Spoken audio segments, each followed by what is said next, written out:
Hi, welcome to the Gamesplainer. I'm Jeff the Gamesplainer, and today I'm gamesplaining Harry Potter Hogwarts Battle.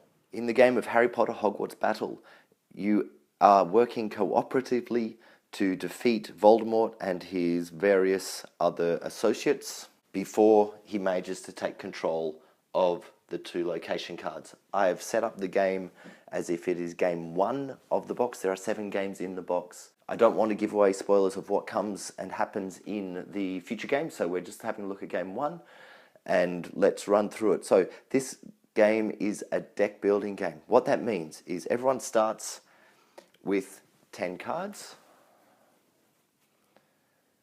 Out of those 10 cards, they'll deal themselves 5 cards. Now, because this is cooperative, it doesn't matter if everyone knows what they're looking at or what they're not looking at. So Hermione has a starting hand of these 5 cards. The player playing Harry will do the same, and there's Harry's starting hand.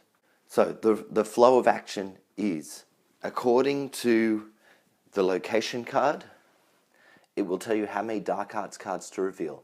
So at the moment, game 1, we reveal 1 dark arts card. Once this card is revealed, we then action whatever is written down on this bottom area. So in this case, we're adding 1 marker to the location. These are the markers. That is now added to the location. You'll notice there are 4 spaces for markers. Once we get to the 4th one, that location has been taken over and we need to turn the card to go to the next location. If the 2nd location is filled up, that's the end of the game and evil wins. We lose. The next thing we do is come down to the villain card. So I've already turned over the top villain card. In this case, it happens to be Professor Quirrell. And what it's saying is the active hero loses 1 heart or 1 life. So we don't need to look at this bottom section yet. We'll only look at that once he is defeated. He has 6 life points or hearts or strength or whatever you wish to call it. I just call them hearts because they're in the shape of hearts. So you're going to need to hit him 6 times in order to defeat him. I'll show you how to do that in a second. For the moment, the active hero loses 1 heart. As Hermione is the first player, she's the active hero, so she moves that counter down 1. Notice you start with 10 hearts. If your hearts get depleted all the way down past 1, you're not killed, you are stunned. What happens when you're stunned is, out of your hand of cards, you will remove half of them, rounding down. So out of the 5, you'll remove 2 of those cards. And it's your choice which 2 you remove. You'll also add 1 more marker to the location. You play your turn, and then at the end of your turn, you bring yourself back up to full health. So let's just move it back to what it should look like. Okay, now that the villains and dark arts have been dealt with, we come down to our play. What playing looks like is there's 2 symbols we're looking for. The first symbol is this lightning bolt symbol. Gain 1 lightning bolt, that's an attack. Every attack that you gain will be able to be added on to the space below the villain.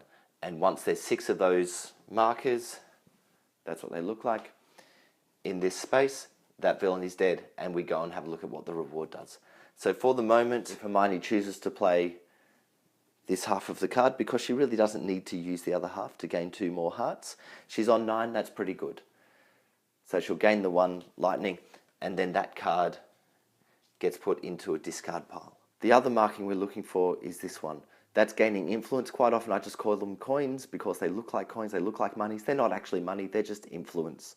Those tokens look like this. So on this spell, gain 1 influence, but it's got an added bonus of any spells that you acquire can go on the top of your deck instead of the discard pile. So what that looks like is that's gaining the 1 influence. These other 3 are merely gaining influence. So there's 3 more influence get gained. 1, 2, 3 from those cards. All of those cards go onto the discard pile. Now I have 1 attack, so I'm going to put that onto Quirrell, and I have 4 influence.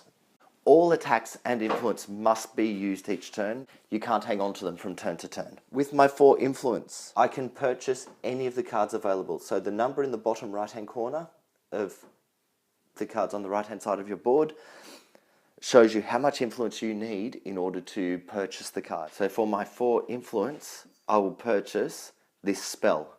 When this spell comes through my deck, this isn't something that will happen now, but when it comes through my deck, I'll gain 1 attack, but I'll also draw another card, which means that in theory, I'm getting an attack plus an extra card next time that comes out. So that also goes into my discard pile, except that this card allows me to put spells that I acquire on top of my deck instead of the discard pile. So for everyone else who doesn't have that particular card through their deck, they'll put that on their discard pile. Me, however, as Hermione, I'll put that on top of my draw deck. It then goes on to Harry's turn. We refill the cards that are able to be purchased, and then we'll turn the next Dark Arts card over. During that time, Hermione will deal out her next 5 cards. Normally, there would only be 5 cards left, but because she just drew or purchased this spell and had the item that allowed her to put it on top of her draw deck, she actually has 1 extra card left. The turns will go around using the attacks and influence tokens as we just saw. Once they're all used, they will also go into the discard pile. There's only 1 card to be drawn, so as soon as that pile is empty, we now shuffle up the discard pile, and that becomes our draw pile for the next turns. 1, 2, 3, 4, and 5 cards.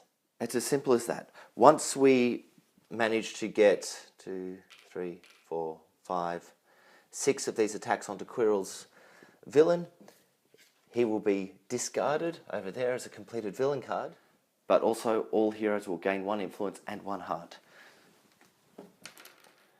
So 1 influence to each, and bring their hearts back up by 1, no matter where they are. The turn, if I've got any bits left here that I haven't actually used, I need to discard them.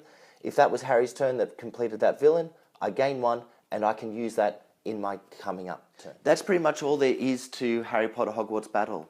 I'm not going to go on to look at the slightly more in-depth rules that happen through the future games, because each game will add 1 little bit extra, or some slightly harder villain cards, or some slightly harder Dark Arts cards. You may be coming up against up to 3 villains. There's a different type of card that might come in at some point, but that's explained in the game box. This video is just about getting a feel for the game and getting it started. So I hope this helps you get Harry Potter Hogwarts Battle to the table. If you have any comments or suggestions, please write them below. If you have any games that you wish to be Gamesplaned, please shoot me an email at thegamesplainer@gmail.com. Follow me on Instagram and Twitter at thegamesplainer to see what games I'm playing. Have a look at my blog, thegamesplainer.wordpress.com, to read about the games I'm playing each week. Subscribe to my videos to keep up to date with the games that I'm gamesplaining, and until next time, enjoy gaming.